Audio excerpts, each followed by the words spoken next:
ಕಾಂಗ್ರೆಸ್ನಲ್ಲಿ ಅಧಿಕಾರ ಹಂಚಿಕೆ ಸಮರದ ಚರ್ಚೆ ಮಧ್ಯೆ ಸದ್ಯ ಡ್ರಾಮಾ ನಡೀತಾ ಇದೆ ಅಷ್ಟೇ, ಬೇರೆ ಏನೂ ಇಲ್ಲ ಅಂತ ಗೃಹ ಸಚಿವ ಪರಮೇಶ್ವರ್ ಅವರು ಮಾರ್ಮಿಕವಾಗಿ ಉತ್ತರ ಕೊಟ್ಟಿದ್ದಾರೆ. ನಿಮ್ಮ ಹೇಳಿಕೆಯನ್ನ ನಾನು ಒಪ್ಪಬೇಕಾಗತ್ತೆ. ಆಡಳಿತದಲ್ಲಿ ಯಾವುದೇ ರೀತಿ ತೊಂದರೆ ಇಲ್ಲ.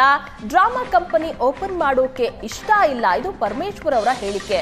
ಹೈಕಮಾಂಡ್ ಎಲ್ಲವನ್ನ ಗಮನಿಸುತ್ತೆ, ಸಂದರ್ಭ ಬಂದಾಗ ತೀರ್ಮಾನ ಮಾಡ್ತಾರೆ ಅಂತ ಕುತೂಹಲ ಮೂಡಿಸಿರುವುದೇ ಪರಮೇಶ್ವರ್ ಅವರ ಈ ಹೇಳಿಕೆ. ಸಂದರ್ಭ ಬಂದಾಗ ಎಲ್ಲ ತೀರ್ಮಾನ ಆಗತ್ತೆ ಅಂತ ಪರಮೇಶ್ವರ್ ಅವರು ಹೇಳಿಕೆ ಕೊಡೋ ಮೂಲಕ ಕುತೂಹಲ ಮೂಡಿಸ್ತಾ ಇದ್ದಾರೆ. ಅಲ್ಲ, ನೀವೇ ಹೇಳ್ದಂಗೆ ಡ್ರಾಮಾ ನಡೀತಾ ಇದೆ ಅಷ್ಟೇ, ಇನ್ನೇನು ನಡೀತದೆ?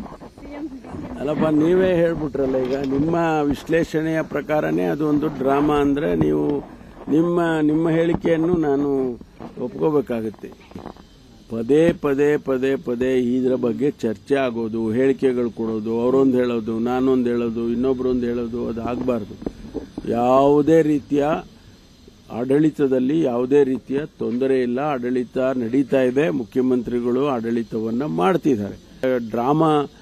ಡ್ರಾಮಾ ಕಂಪನಿ ಓಪನ್ ಮಾಡೋದಕ್ಕೆ ಇಷ್ಟ ಇಲ್ಲ ನನಗೆ. ಗೊತ್ತಿಲ್ಲ, ಒಬ್ಬೊಬ್ಬರು ಒಂದೊಂದು ವಿಶ್ಲೇಷಣೆ ಮಾಡ್ತಾರೆ. ನಾನು ಇರೋದೇ ಸ್ಮೂತ್ ಕಂಡ್ರಿ, ಇದೆಲ್ಲ ಕತೆ ಆಯ್ತು ನೋಡಿ. ನಾನು ಹೇಳಿದೆ, ಈಗ ಕೇಳಿಸ್ಕೊಳ್ಳಿಲ್ಲ ನೀವು. ಡ್ರಾಮಾ ಕಂಪನಿ ನಾನು ಓಪನ್ ಮಾಡೋಕ್ಕೆ ಇಷ್ಟ ಇಲ್ಲ ಅಂತ ಹೇಳಿದೆ ನಾನು.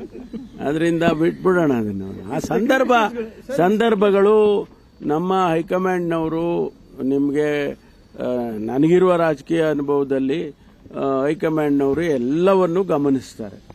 ಆ ಸಂದರ್ಭ ಬಂದಾಗ ಅವರು ತೀರ್ಮಾನಗಳನ್ನು ಮಾಡ್ತಾರೆ.